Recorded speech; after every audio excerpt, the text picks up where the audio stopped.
अनंत कोटी ब्रह्मांड नायक राजाधिराज योगीराज प्रब्रह्म श्री संत सद्गुरू ब्रह्मांड नायक बाळूमामांच्या नावानं चांग भलं, हालसिद्धनाथांच्या नावानं चांग भलं.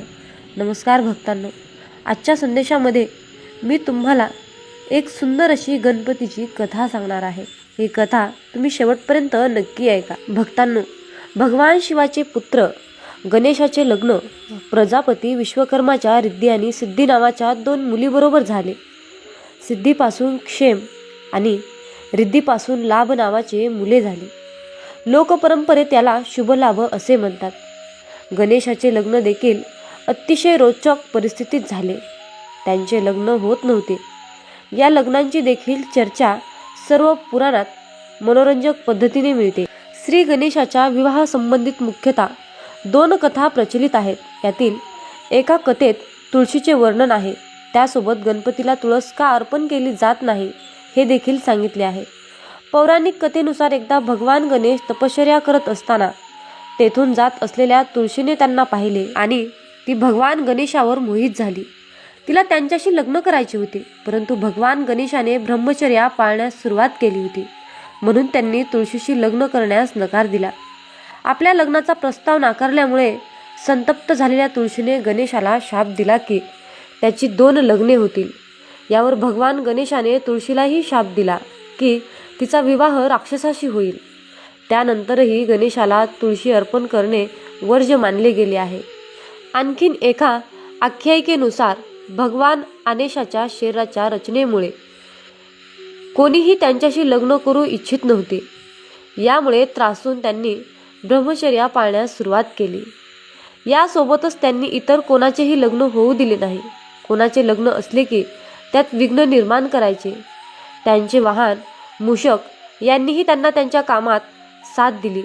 त्यांच्या या सवयीमुळे देवी देवता खूप अस्वस्थ होऊ लागले.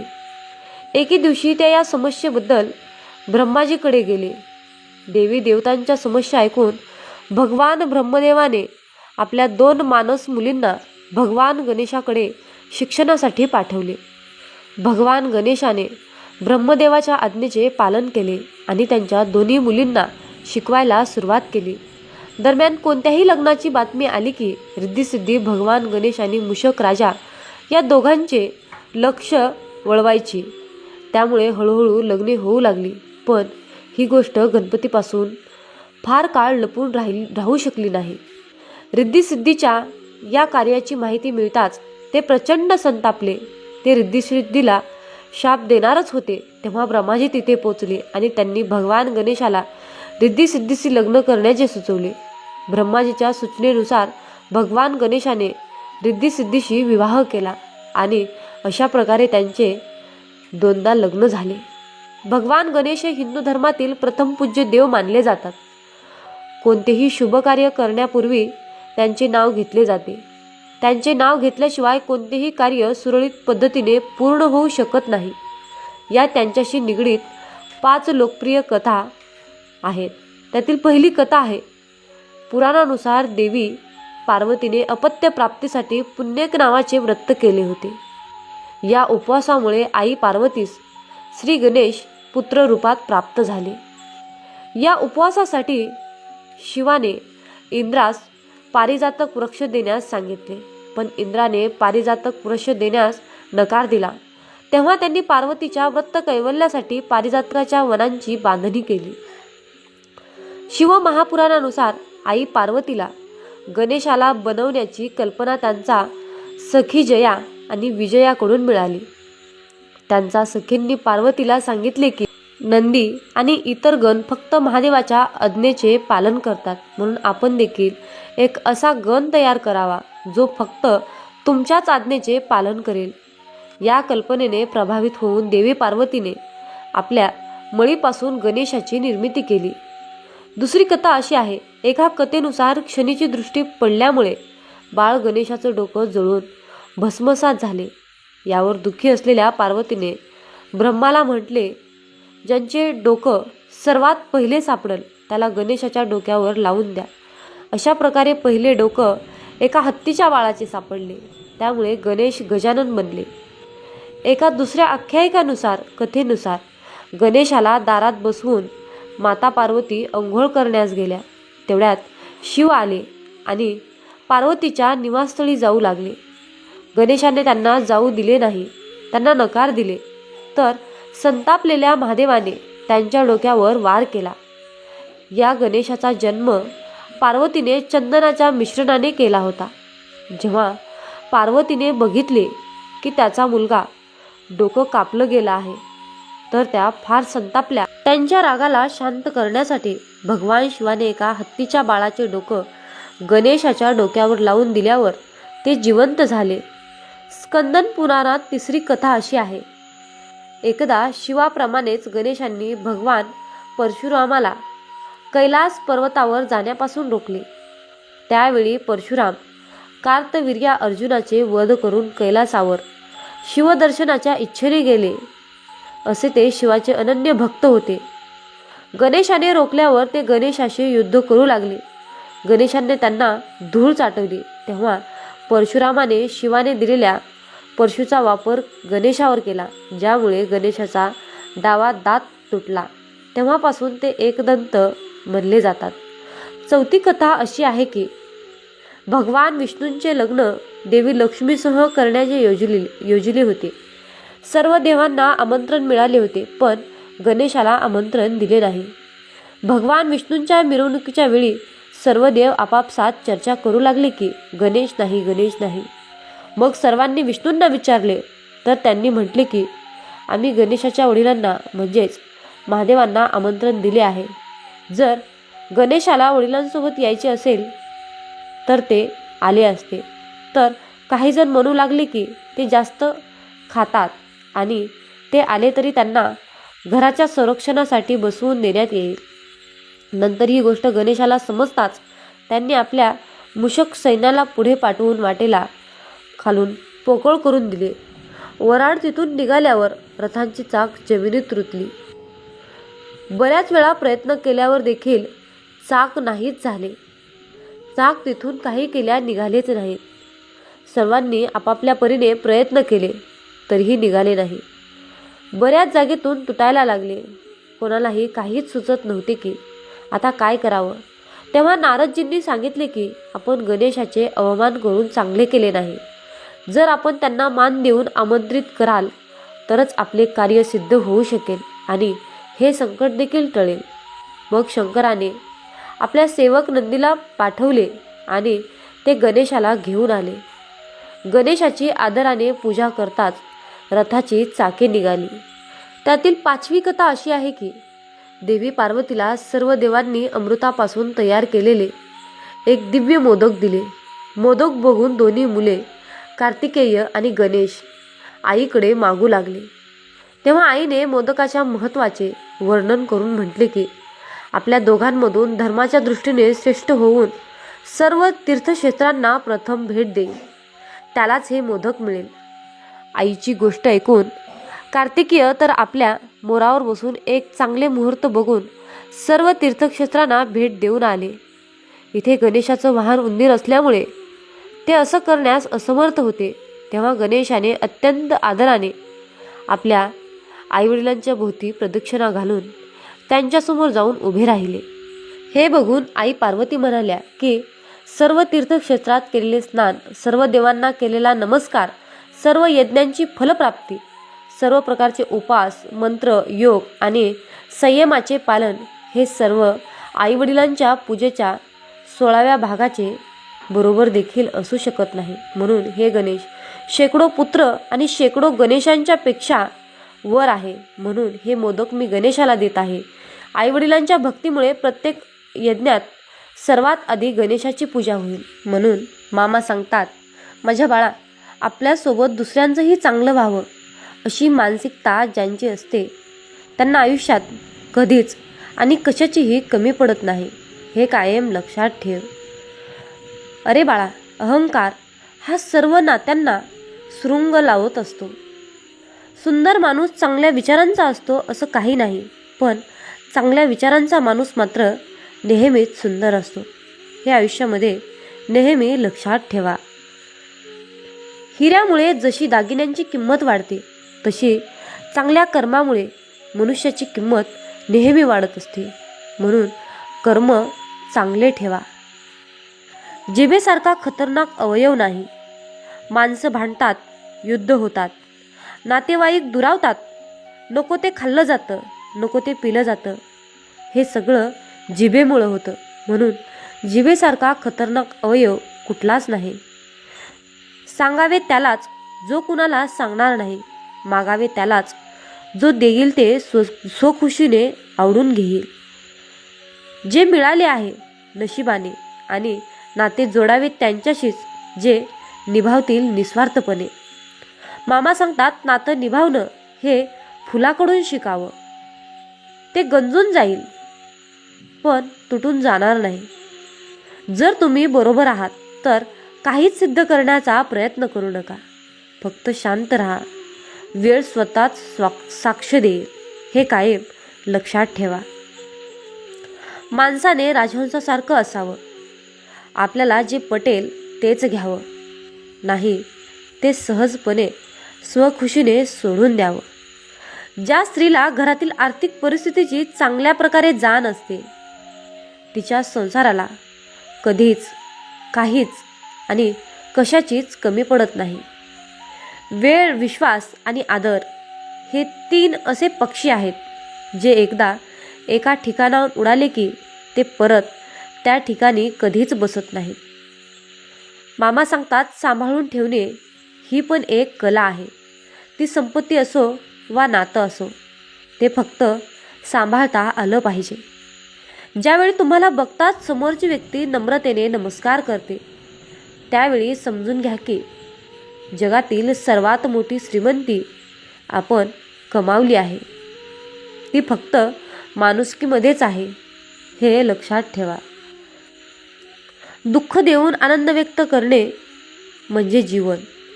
कष्ट करून फळ मिळवणे म्हणजेच व्यवहार. स्वतः जगून दुसऱ्यांना जगू देणे म्हणजे सहानुभूती. माणुसकी शिकवून माणसासारखे वागणे म्हणजे अनुभूती असते. आयुष्यात आपण किती खरे आणि किती खोटे आहोत हे फक्त 2च व्यक्तींना माहिती असते. एक म्हणजे परमात्मा आणि दुसरं म्हणजे आपला अंतरात्मा.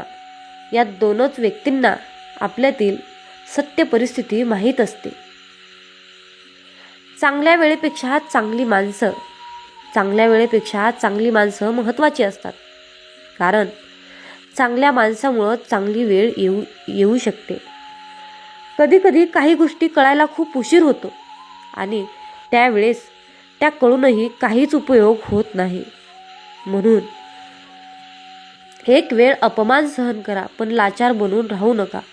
कारण ती गुलामगिरीची पहिली संगतीचा परिणाम वाईट होतो असं म्हणतात पण यावर विश्वासच बसत नाही. तसं असतं तर काट्यांना सुवास आणि फुलांना टोचणं आलं नसतं काय. जेवढ्या वाईट दिवसांचा सामना कराल विष वृक्ष लावावे लागत नाही ते आपोआपच वाढतात. संशयाचंही तसंच असतं. दुःखाची झळ आणि वेदनांची कळ त्याच लोकांना जास्त कळते जो प्रामाणिकपणे सरळ साधं आयुष्य जगलेले असतात. माणसं ओळखा. मामा म्हणतात माझ्या बाळा आयुष्यामध्ये वाईट दिवस तात्पुरते असतात, आयुष्यभर नाही. अरे मुला, आयुष्यामध्ये वाईट दिवस येतात जेव्हा काहीच करायची इच्छा होत नाही. पूर्ण दिवस तणावात जातो. सगळेच प्रश्न एकाच वेळी समोर येतात. वाटतं की माझ्याबरोबरच असं का होतं. मन चिडचिड करतं, खूप राग येतो आणि तो नकळत आपल्या माणसावर निघतो. पण हे दिवसही जातात. त्यांना थांबवता येत नाही पण त्यातून स्वतःला सावरता येतं. कधी कोणी आपल्यासोबत असतं, कधी नसतं. पण शेवटी स्वतःलाच आधार द्यावा लागतो. कारण आयुष्य सुंदर आहे माझ्या बाळा. फक्त काही दिवस कठीण असतात रे. म्हणून बाळा एक गोष्ट नेहमी लक्षात ठेव. वाईट दिवस असतात पण आयुष्य वाईट नसतं रे. मामा सांगतात माझ्या बाळा आयुष्यामध्ये आई ती शब्द नाही, ती भावना आहे. आई नावाचा जो शब्द आहे ती शब्द नाही तर त्या शब्दामध्येच एक भावना आहे. ती अस्तित्व नाही, ती आपलं संपूर्ण आयुष्य आहे. लहानपणापासून बोट धरून चालायला शिकवणारी, स्वतः उपाशी राहून आपल्या ताटात भरपूर वाढणारी, आपल्यासाठी प्रत्येक देवाला साकडं घालणारी, ती म्हणजे आई असते. अरे बाळा, आई म्हणजे ती जिच्या मिठीत जगातली सगळी शांतता आहे, जिच्या डोळ्यात आपलं भविष्य दडलेलं असतं आणि जिच्या मनात फक्त आणि फक्त आपल्या सुखाचं घर असतं. ती म्हणजे आई असते. माझ्या बाळा, आईसाठी कुठलाही एक दिवस पुरेसा नाही रे. पण आजच्या दिवशी तिला एक हसरा क्षण देऊया. तिच्या प्रेमाला, त्यागाला आणि मायेच्या सागराला. माझ्या बाळा, आयुष्यामध्ये परमेश्वराची सेवा तुला करायची असेल तर तुला आधी त्या परमेश्वररूपी आईची आणि त्या परमेश्वररूपी वडिलांची सेवा करावी लागेल. तुला त्या आईला, त्या माऊलीला सांगावं लागेल, तुझं प्रेम, तुझा आशीर्वाद हेच माझ्यासाठी सर्वस्व आहे गाई. मामा सांगतात, माझ्या बाळा, आयुष्यामध्ये समस्या ही कापसाने भरलेल्या पिशवीसारखी असते. जे तिच्याकडे फक्त बघतात त्यांना ती जड वाटते, पण जे तिला हाताळतात त्यांनाच तिचं वास्तव कळतं. मामा म्हणतात, लहान मूल म्हणजे मातीचा गोळा असतो. त्याला आकार कसा द्यावा, तो कसा घडतो. बाळातपणात मुलाला कोणत्या सवयी आपण लावतो त्यावरून त्याचे व्यक्तिमत्व घडत असते. म्हणून लहान मुलांना योग्य वळण, छान सवयी लावल्या पाहिजेत. आयुष्यामध्ये जबाबदारी ही सर्व आईवडिलांची असते. हे जग खूप संघर्षाने भरले आहे. म्हणून बाळा, आयुष्यामध्ये खूप अडचणी येत असतात. आयुष्यामध्ये खूप ओढाताण होत असते. याची मुलांनी जड लागू नये म्हणून किंवा संघर्षाची लढण्याची ताकद मिळावी म्हणूनच लहानपणापासूनच त्यांच्या योग्य ते संस्कार देणे, शिकवण देणे ते केले पाहिजे. त्यांनाही आयुष्यातील योग्य व्यक्ती कसं घडवता आलं पाहिजे, त्यांना कोणत्या प्रकारचं ज्ञान देता आलं पाहिजे. त्यांची शैक्षणिक प्रगती असेल, मानसिक असेल, शारीरिक असेल, योग्य ती देखरेख करणे खूप गरजेचे आहे. आणि जबाबदारी पूर्णपणे आपल्या आईवडिलांचीच असते. मामा सांगतात, आयुष्यामध्ये एक गोष्ट नेहमी लक्षात ठेवा, जो दुसऱ्यांचं हिसकावून खाणाऱ्यांचं पोट कधीच भरत नाही. जो दुसऱ्यांचं हिसकावून खातो त्यांचं पोट कधीच भरत नाही आणि वाटून खाणारा कधीच उपाशी मरत नाही. हे जीवनाचं कटू सत्य आहे. मामा म्हणतात, माझ्या बाळा, आयुष्यामध्ये जे आपले आहेत त्यांच्यासाठी वेळ काढत राहा. कदाचित उद्या वेळ असेल पण आपली माणसे नसतील. म्हणून आयुष्यामध्ये योग्य वेळी वेळेचा विचार करा. अरे बाळा, आयुष्यामध्ये एक गोष्ट नेहमी लक्षात ठेव, जी माणसं समजावूनसुद्धा समजत नाहीत अशांना समजावून सांगण्याचा प्रयत्न करणे टाळा. कारण समुद्र खारट होता, खारट आहे आणि तो खारटच राहणार. त्यात साखर मिसळून काहीच फरक पडणार नाही. आयुष्यामध्ये जोपर्यंत जळ स्वतःला लागत नाही तोपर्यंत इतरांचे दुःख आपल्याला समजत नाही. मामा म्हणतात, दुसऱ्यांच्या आयुष्यामध्ये काय चाललंय याच्याकडे लक्ष देऊ नका. त्यांचा न्याय तुम्ही करू नका. कारण माणूस त्यांच्या आवडीनुसार स्वतः गोष्टी करत असतो, जीवनाचा प्रसार करण्यासाठी नाही. भक्तांनो, आजच्या संदेशामध्ये मी तुम्हाला एक छोटीशी कथा सांगणार आहे. या कथेचं नाव आहे चतुर राजा. भक्तांनो, खूप वर्षापूर्वीची गोष्ट आहे. एकदा बनारसचा राजा दुसऱ्या राज्यावर हल्ला करतो आणि त्याची सर्व संपत्ती लुटून त्याचे राजेही कब्जा करतो. युद्धातून आणलेली सर्व संपत्ती तो पत्र्यांच्या पेट्यामध्ये ठेवतो आणि त्या पेट्या आपल्या बागेत पुरून टाकतो. या युद्धाच्या धामधुमीत पराभूत राजाचा राजकुमार स्वतःची सुटका करून घेतो आणि तो तिथून पळून जातो. विजेत्या राजाने त्याला कधीच पाहिले नव्हते. राजकुमार संन्याशाचे रूप धारण करतो आणि बनारसच्या राजाला भेटायला जाण्याचे निर्णय घेतो. तो आणि त्याचे अनुयायी बनारसच्या राजाकडे जातात. बनारसचा राजा त्याचे ते तेज पुंजरूप पाहून त्याला चांगला पाहुणचार करतो. त्याला राजेशाहीची वागणूक देतो. तो संन्यासी त्याच्या जादूच्या मंत्राच्या शक्तीने खजिना कोठे पुरून ठेवला आहे हे शोधून काढतो. तो त्याला राजवाड्याच्या आवारातील बागेत सापडतो. लवकरच ते साधे धन घेऊन तेथून पळून जातो. जेव्हा बनारसच्या राजाला त्याच्या खजिन्याच्या चोरीबद्दल समजते त्याला खूप दुःख होते. तेव्हा त्याचा प्रधान त्याला म्हणतो, महाराज, आपण का दुःखी होता? जी संपत्ती तुमची कधीच नव्हती तिच्याबद्दल आपण दुःख का बाळगत आहात? बनारसच्या राजाला सत्य उमगवते. राजा दुःखातून बाहेर पडतो. म्हणून मामा सांगतात, जे आपलं आहे, जे कष्टानं कमवलं आहे ते कधीच संपत नाही आणि जे चोरीचं आहे, जे नासक्तीनं कमवलेलं आहे ते आयुष्यामध्ये कधीच पुरत नाही.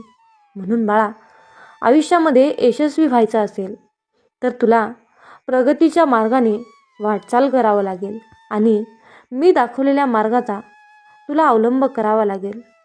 तरच आयुष्यामध्ये तू नक्कीच एक धनवान आणि मोठा व्यक्ती नक्कीच बनशील, असा माझा तुला आशीर्वाद आहे.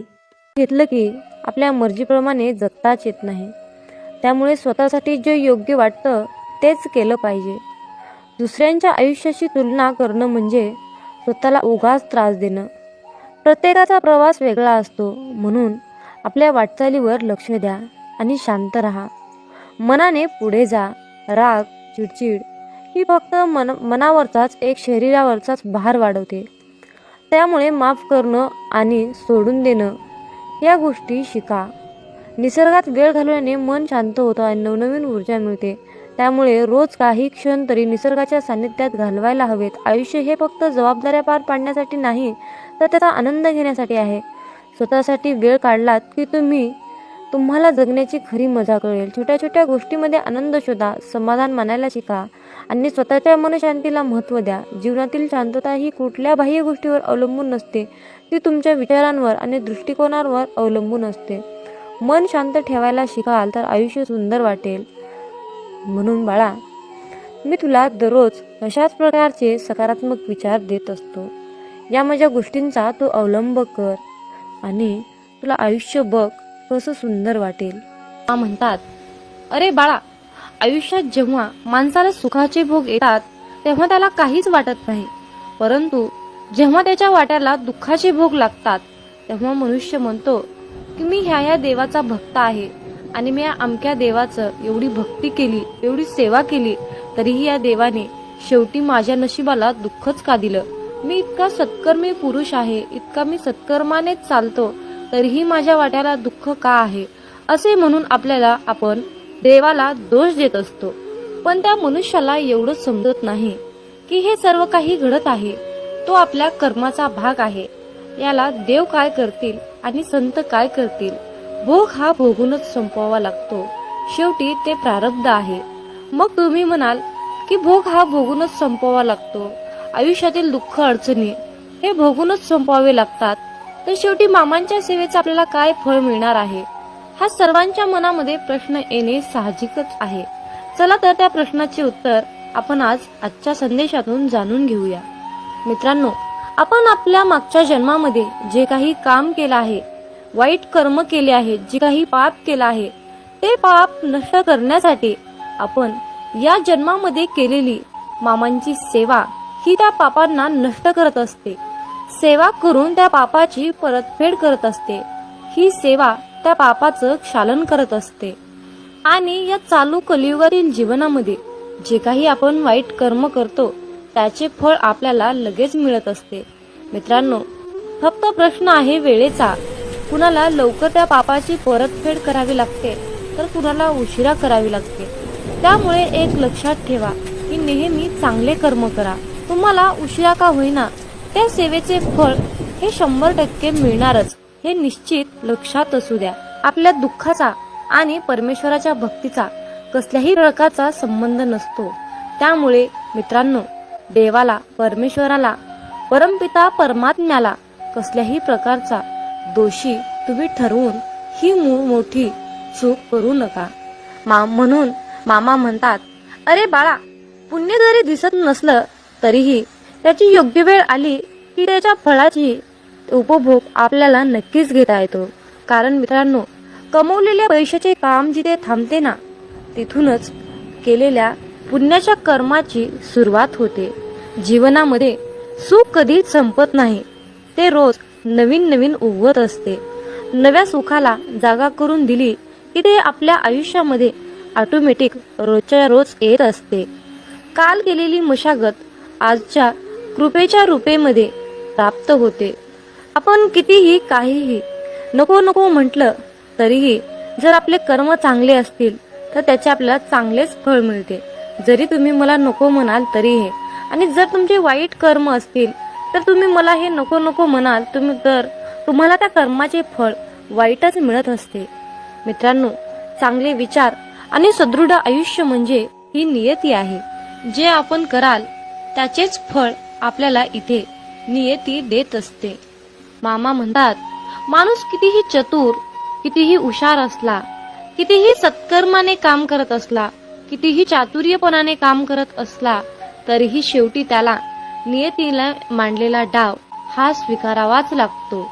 पण ज्या वेळेस मित्रांनो आयुष्यामध्ये नेहमी तुम्ही सत्याच्याच मार्गाने काम केले तर तुमच्या त्या सत्याच्या मार्गामध्ये आणि तुमच्या सेवेमध्ये इतकी शक्ती असते ना की एक वेळ नियती सुद्धा तुमच्या समोर हार मानते. म्हणून मित्रांनो, नेहमी चांगले कर्म करा, सत्याच्या मार्गानेच राहा, लबाडी चोरी अजिबात करू नका. असं म्हणतात की आपली संगतच आपले भविष्य घडवते. म्हणून संगत ही चांगली करा, चांगल्या लोकांशी संघटित राहा, एकरूप राहा. जीवन हे खूप सुंदर आहे आणि खूप छोटं आहे.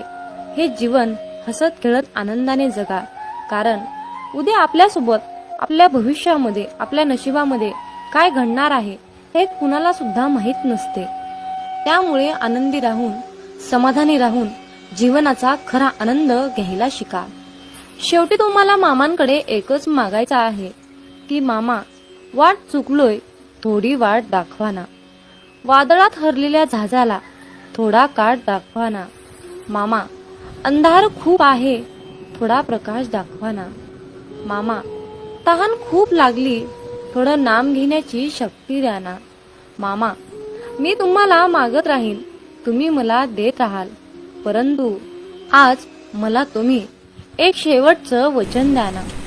कधीही काढणार नाही या बालकाच्या डोक्यावरचा हात, कधीही सोडणार नाही या बालकाची साथ, असं तुम्ही आज मला एक शेवटचं वचन द्या ना. मित्रांनो, आयुष्यामध्ये सुखादुःखाचे हे कालचक्र कायम फिरतच असते. तुमच्या आणि माझ्या आयुष्यामध्ये खूप दुःख आहे. जर आपण या आयुष्याकडे सुखाच्या नजरेने, आनंदाच्या नजरेने पाहिलो तर हे आयुष्य खूप सुंदर आहे. पण याच आयुष्याकडे आपण दुःखाने बघितलो, रडत बसलो तर हे आयुष्य आपल्याला दुःखातच जाणार आहे. हे आयुष्य आपल्याला दुःखच देणार आहे. म्हणूनच तुम्हाला सांगावंसं वाटतं की रडू तर खूप येत होतं, पण डोळ्यात पाणी दिसत नव्हतं. चेहरा तर कोरडा होता, पण मन मात्र भिजलं होतं. मित्रांनो, डोळे पाहणारे खूप सारे असतात, पण मनातील भावना जाणणारे, मनातील ओळखणारे फक्त आपले ब्रह्मांड नायक बाळूमामा असतात. जय बाळूमामा. तर मित्रांनो, आजच्या दैवी संदेशातून मी एक छोटीशी आणि भावनिक कथा तुम्हाला सांगणार आहे. तर एका भक्ताने सकाळी देवपूजा करत असताना मामांना प्रश्न विचारला, अहो मामा, मी तुमची दररोज मनोभावे, श्रद्धेने, अगदी अंतःकरणातून तुमची सेवा करतो. मी कुठलंही काम करत असताना प्रामाणिकपणे करतो. मी कुठल्याही कामामध्ये लबाडी करत नाही किंवा मी कुणालाही लुटमार करत नाही. मी एवढा चांगला वागूनही, प्रामाणिक वागूनही लोक मला का टाळतात, आणि अशा वेळी तुम्ही माझ्या मदतीला का येत नाहीत? आणि आयुष्यामध्ये नेहमी चांगल्याच माणसासोबत वाईट का घडतं, असा प्रश्न त्या भक्ताने मामांना केला. मामा म्हणतात, माझ्या प्रिय बाळा, तू निराश होऊ नकोस. तू प्रामाणिक असून सुद्धा जे लोक तुला खूप त्रास देतात, तुझ्याशी खोटं बोलतात, तुझी लुटमार करतात, त्यांच्याकडे मी पाहत आहे, मी बघत आहे, मी ब्रह्मांड नायक आहे. पण बाळा लक्षात ठेव, तुझ्याशी खोटं बोलल्याने, तुझी फसवणूक केल्याने त्यांचा थोडा क्षणासाठी फायदा होतो, पण त्यांच्या आयुष्यात पुढे जे काही त्यांना भविष्यात मिळणार होतं ते गमावून बसलेले असतात. हे लक्षात ठेव. कारण बाळा, जसे कर्म तसेच फळ मिळणार आहे. हा नियतीचा गुरुत्वाकर्षणाचा सिद्धांत आहे. आयुष्यात जर कोणी व्यक्ती अशा प्रकारची फसवणूक, लुटमार करत असेल तर त्याच्या डोक्यावर पापाचा खूप सारा बोजा होतो आणि मग या सर्व पापांचे भोग घरातील सर्व कुटुंबीयांना भोगावे लागतात. तर मित्रांनो, आजच्या दैवी संदेशातून तुम्हाला एकच सांगायचं आहे की कुठलंही कार्य करत असताना प्रामाणिकपणे करा. कुणाचीही फसवणूक, लुटमार करण्यापेक्षा मामांना भरपूर आशीर्वाद मागा. मामा तुम्हाला नक्कीच आशीर्वाद देतील आणि तुमच्या प्रत्येक कामामध्ये तुम्हाला यश प्राप्त करून देतील. हा माझा स्वतःचा अनुभव आहे. मामा म्हणतात, माझ्या मुला, निष्ठा सोडू नकोस, प्रामाणिक राहा, भक्ती कर, माझे नामस्मरण कर, कुणाचे वाईट चिंतू नकोस, भिवू नकोस, मी सदैव तुझ्या पाठीशी आहे, भिवू नकोस, मी सदैव तुझ्या पाठीशी आहे. मित्रांनो, श्री संत सद्गुरू बाळूमामा हा शब्द मनाला खूप आधार देणारा आणि शक्ती देणारा मंत्र आहे. मित्रांनो, ब्रह्मांड नायक बाळूमामा या शब्दात दडलेलं आईचं प्रेम, नातं, जिव्हाळा, प्रेमाचा ओलसर स्पर्श या सर्व गोष्टी आपल्याला ब्रह्मांड नायक बाळूमामा या शब्दातून मिळत असतात. तर मित्रांनो, तुम्हाला दररोज सकाळी आणि संध्याकाळी मामांकडे एक प्रार्थना करा. आरोग्य, सुख, समृद्धी, नैराश्य, नोकरी, इच्छापूर्तीसाठी तुम्हाला ही प्रार्थना करायची आहे. चला तर मग मित्रांनो, माझ्यासोबत प्रार्थना करा. हे ब्रह्मांड नायक बाळूमामा, आम्हा सर्व पापी भक्तावर तुमची कृपा असू द्या. हे परमेश्वरा, आम्हा सर्वांनाच चांगले आरोग्य, सुख, समृद्धीचे आयुष्य दे. आम्हा सर्वांनाच तुझ्या आशीर्वादाने इतकं सक्षम बनव की आमच्या सर्व इच्छा, सर्व स्वप्न पूर्ण करण्यायोग्य आम्हाला बनव. आम्हाला सुखी ठेव. हे पिता परमात्मा, आम्ही सर्वजण तुझ्या नामस्मरणात कायम असतो. तू तुझ्या हाताने आमच्याकडून सर्वांचे कल्याण करून घे. सर्वांना चांगली बुद्धी दे आणि अहंकार न करता जीवन जगण्याची प्रेरणा दे. हे प्रभू, तुझ्या चरणी हीच माझी प्रार्थना आहे. तर मित्रांनो, दररोज तुम्हाला बाळूमामा चरणी ही प्रार्थना करायची आहे. तर मित्रांनो, दररोज न चुकता सकाळी आणि संध्याकाळी मामांकडे ही प्रार्थना तुम्हाला करायची आहे.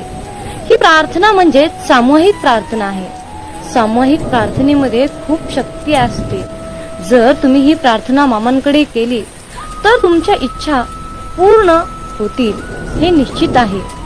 मामा म्हणतात, अरे मुला, चंदनाच्या झाडाला विषारी सापाने विळखा घातला म्हणून चंदनाचा सुगंध काही कमी होत नसतो. अर्थात मामाला तुम्हाला हेच सांगायचे आहे, ज्यांचे कर्म चांगले आहे तो आयुष्यात कधीही संपत नसतो. सत्कर्मी माणसालाच आयुष्यात अडचणी येतात, पण त्या अडचणी दीर्घकाळ टिकून राहणाऱ्या नसतात, तर लगेच सुटणाऱ्या असतात. मामा सांगतात, आयुष्यात कोणावरही विश्वास ठेवू नका, कारण लोकांचे खायचे दात वेगळे असतात आणि दाखवायचे दात वेगळे असतात. म्हणून मामा म्हणतात, नाती तीच जपा जी तुम्हाला जपण्याचा प्रयत्न करतात. नाती तीच जपा जी तुम्हाला जपण्याचा प्रयत्न करतात. कारण नातं हे फार नाजूक असते. नात्याची दोरी एकदा तुटली की ती परत जोडता येत नाही, आणि जोडलीच तर तिथे गाठ कायम राहते. मित्रांनो, जर आयुष्यामध्ये तुम्हाला यशस्वी व्हायचे असेल तर प्रत्येक लहान मोठ्यांचा आदर करा. त्यांच्या वयावरून त्यांचा आदर करा. कारण आयुष्यात एकदा निघून गेलेली वेळ आणि व्यक्ती पुन्हा कधीही परत मिळवू शकत नाही. म्हणून वेळेला जपा आणि त्याचबरोबर माणसांना सुद्धा जपा. मित्रांनो, या कलियुगातील रीत म्हणजे लोक जिवंत माणसाला नीट सुद्धा बोलत नाहीत आणि मेल्यानंतर विचारतात, हलू म्हणतात की तू आम्हाला बोलत का नाहीस. आणि म्हणूनच तुम्हाला सांगणे आहे की आयुष्यातून एकदा निघून गेलेली वेळ आणि व्यक्ती पुन्हा पुन्हा कधीच मिळवू शकत नाही.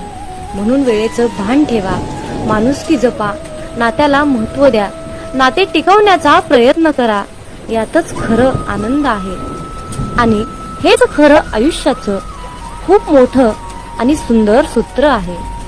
तर मित्रांनो, जर तुम्ही या मताशी सहमत असाल तर होय बाळू मामा, मी तुमच्या मताशी पूर्णपणे सहमत आहे असे टाईप करून हा दैवी संदेश पुढे 2 भक्तांना शेअर करा.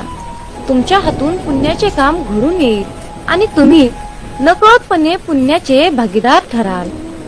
मित्रांनो, कधी कधी आयुष्यामध्ये असंही होतं.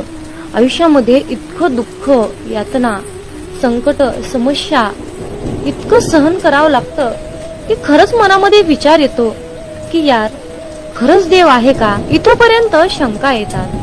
पण खरं तर हीच वेळ आपल्या परीक्षेची असते. इथूनच मामांची लीला सुरू होते. विश्वास ठेवा, इथूनच मामांचा खेळ सुरू होतो. मामांची लीला सुरू होते. म्हणून मामांवरचा विश्वास डगमगू देऊ नका. जसं आई आपल्या बाळाला हवेत भिरकावते, पण ते बाळ काही क्षण हवेतही असतं. ते हसत असतं, ते आनंद घेत असतं, पण त्याला पूर्णपणे विश्वास असतो की जे कोणी आहे ते मला खाली पडू देणार नाही. अशाच प्रकारचा इतका घट्ट विश्वास आपल्या मामांवर ठेवा आणि मग बघा मामांची लीला, मामांची शक्ती, माझ्या मामांचा चमत्कार. तुम्ही तुमच्या आयुष्यातील कितीही मोठ्या संकटावर विजय प्राप्त करू शकाल. ही माझ्या मामांची शक्ती आहे, ही माझ्या ब्रह्मांडाची शक्ती आहे, ताकद आहे. असा दृढ विश्वास तुमच्या मनात, तुमच्या अंतःकरणात असला पाहिजे. मित्रांनो, कोणी नाव ठेविले म्हणून थांबायचं नसतं. कोणी नाव ठेविले म्हणून थांबायचं नसतं. आपण आपलं चांगलं कार्य करायचं असतं. आपण आपलं चांगलं कार्य करायचं असतं. हे लक्षात ठेवा. कारण मित्रांनो, जो देव रात्री झाडावर झोपलेल्या पक्ष्यांना कधी झोपेतही खाली पडू देत नाही, मग तोच देव आपल्याला कसा काय सोडू शकेल. माणूस हा स्वतःच्या नजरेत चांगला पाहिजे. लोकांचं काय, लोक तर देवात पण चुका काढतात. म्हणूनच बाळू मामा आजच्या दैवी संदेशातून तुम्हाला सांगू इच्छित आहेत की अरे मुला, कुठलंही काम करत असताना प्रामाणिकपणे कर. हाल होतील पण हार होणार नाही हे निश्चित आहे. आणि असा आज माझा तुला शब्द आहे. बाळू मामांचा हा आशीर्वाद सर्वांनीच प्राप्त करून घ्या आणि मामांना धन्यवाद म्हणा. देवाचे आभार माना. देवाचे आभार मानायला शिका. आयुष्यात तुम्हाला कशाचीही कमी पडणार नाही. फक्त माझ्या मामांच्या शक्तीवर विश्वास ठेवा. तर मित्रांनो, आजचा हा दैवी संदेश तुम्हाला कसा वाटला कमेंट करून मला नक्की कळवा. हा संदेश तुम्हाला आवडला असेल तर शेअर करा आणि अशाच प्रकारचे महत्त्वपूर्ण, भावनिक, प्रेरणादायी, प्रेमळ संदेश ऐकण्यासाठी आपल्या चॅनलला सबस्क्राईब करा. मग बोला बोला बाळूमामांच्या नावानं चांग भलं, हलसिद्धनाथांच्या नावानं चांग भलं. धन्यवाद.